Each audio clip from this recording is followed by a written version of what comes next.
Hi everyone, in front of me I've got Galaxy Tab S11 and let me share with you how to reset up preferences on this device.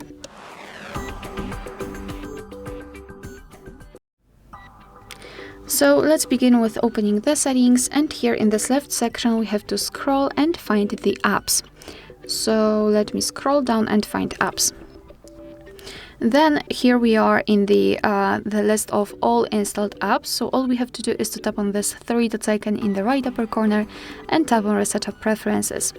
So here your device will inform you what you will actually reset. So among others, disabled app notifications and background data restrictions for apps. What's more, no worries, you won't lose any app data, so simply tap on Reset, and basically this is it. Alright, so that will be all. Thank you so much for watching. Please hit the subscribe button and leave the thumbs up.